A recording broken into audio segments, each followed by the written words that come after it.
ગુજરાતભરના તાજા અને સચોટ સમાચાર મેળવવા માટે અમારી રાષ્ટ્રીય સમાચાર ચેનલને સબસ્ક્રાઇબ કરો અને બેલ આઇકન પર ક્લિક કરો. VO3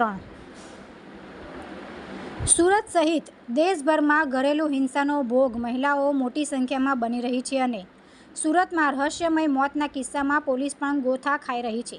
ત્યારે આવો જ એક કિસ્સો સુરતમાં એક પ્રિયંકા સારડાના મોતને લઈને ભારે ગૂંચવણો પેદા થયો છે.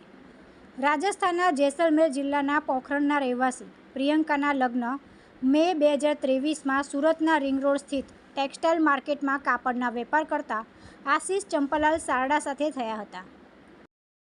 बोलो, मेरा नाम मुकेश राठी है और प्रियंका जी का मैं जीजा होता हूँ. अब मैं हकीकत में बयां करता हूँ आपको प्रियंका जी के पहले. प्रियंका जी मेरिट लिस्ट में नंबर 1 आए हुए हैं राजस्थान में.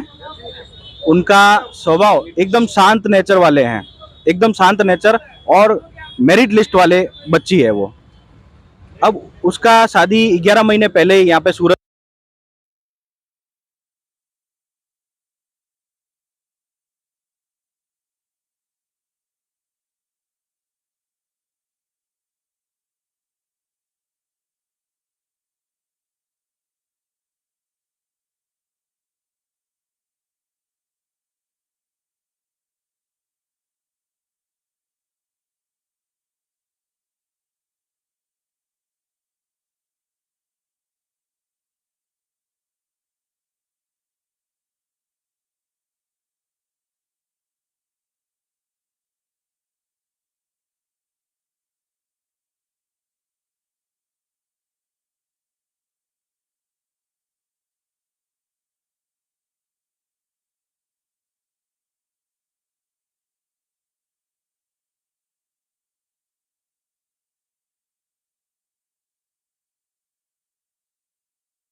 આશીષ સારડા ભીમરાડ ખાતે રહે છે.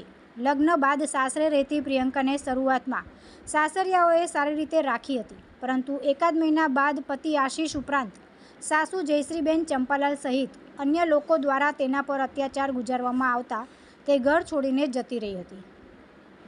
પ્રિયંકા ઘરમાં સાસરિયા પક્ષને કોઈને કીધા વગર જ ઘરની બહાર જતી રહી હતી.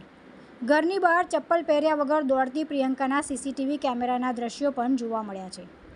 સવારથી સાંજ સુધી પ્રિયંકાને સાસરિયા પક્ષ દ્વારા શોધવામાં આવી હતી, પરંતુ તે ન મળતા આખરે અલથાણ પોલીસ સ્ટેશનમાં તેની ગુમ થવાની ફરિયાદ પણ દાખલ કરાવી હતી. જોકે પ્રિયંકા ઘરે જતી રહી છે તે અંગે કોઈપણ બાબત તેના માતા પિતાને પિયર પક્ષના કોઈપણ વ્યક્તિને માહિતી આપવામાં આવી ન હતી. આ દરમિયાન દાણુ નજીક રેલવે ટ્રેક પરથી મહિલાનો મૃતદેહ મળ્યો હતો, જેથી પિયર પક્ષના લોકોએ સાસરિયા પક્ષના લોકો સામે આક્ષેપ કર્યા હતા.